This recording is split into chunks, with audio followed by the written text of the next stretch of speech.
we have a challenge from somebody calling themselves Magnus Best One, and all the friends of the program know that I'm a sucker for these silly nicknames, so I'm gonna give Magnus Best One game.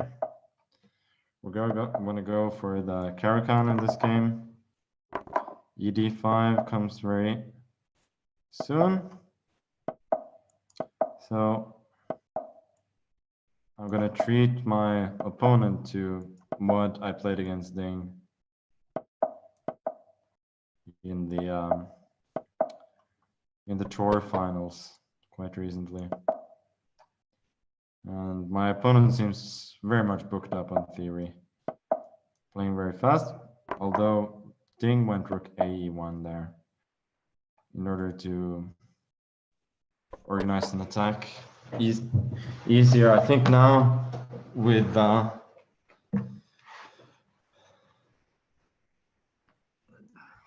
without the rook on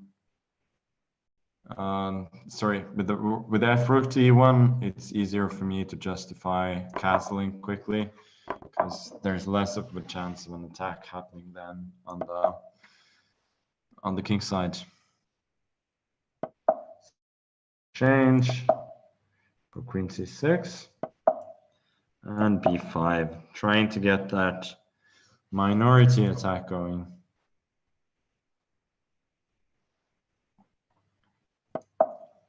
Usually with the Turks, nah, I'm not gonna go there. No jokes on minority attacks, obviously. We go for b5 and then a5. And yeah, my position seems fairly easy to play now. It's all about getting b4 or a4, knight c4 at some point.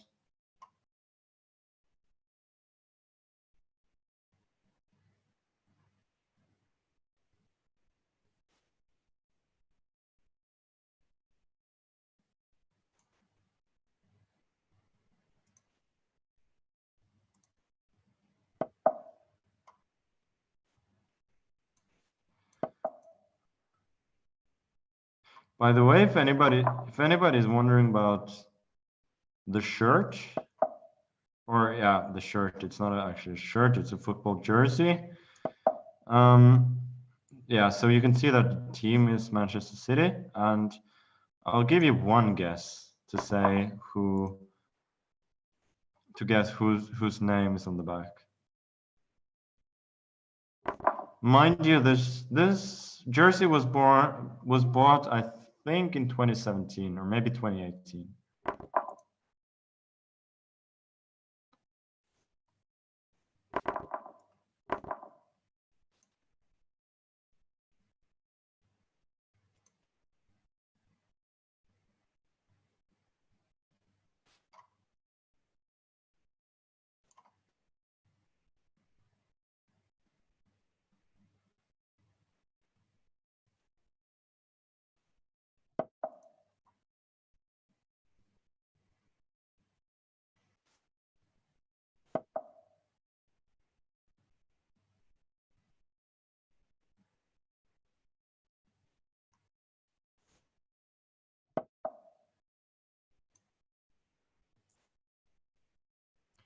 Well, so in the game we have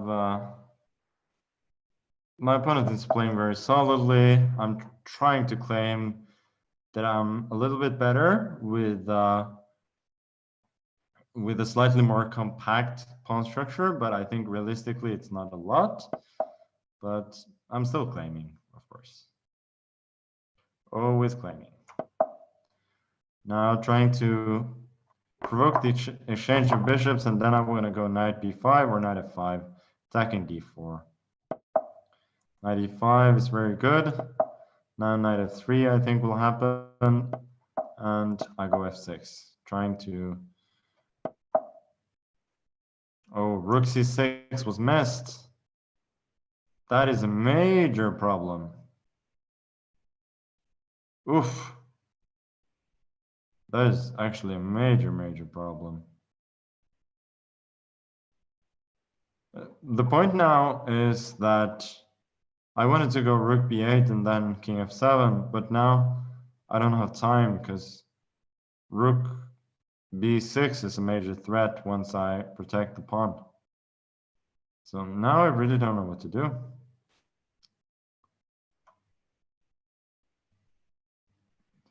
Really don't know.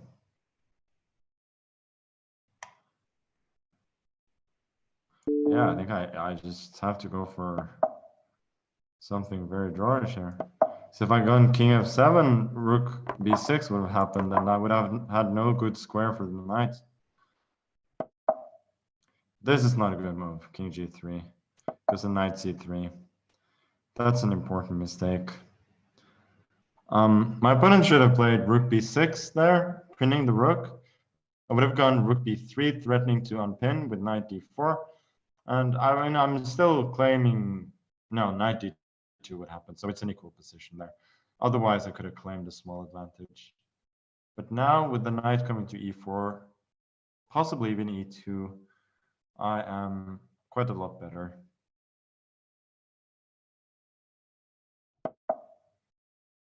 Knight g1 doesn't seem to help.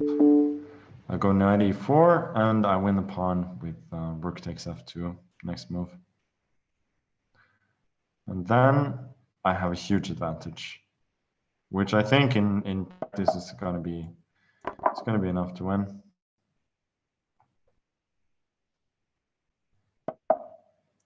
We go g5, improving the pawn structure slightly. He's attacking my king, making it run up the board, which I don't mind at all. No, I was wrong. I have to go back. Now rook d8, I go knight c3. He attacks the knight again. I go knight d1, intending knight e3. Rook d8, now knight e3. He did not see my threat. Now my Magnus best opponent is going to be in a lot of trouble. Knight e1, rook e2.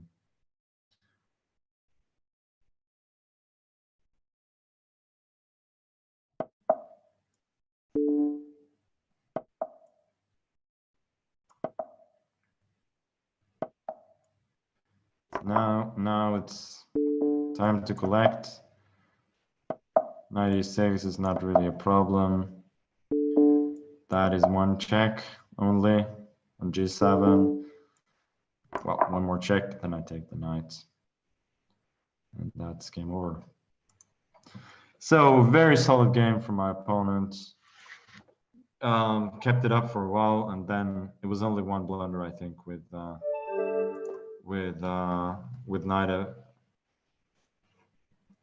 with king g3 there, which allowed knight c3.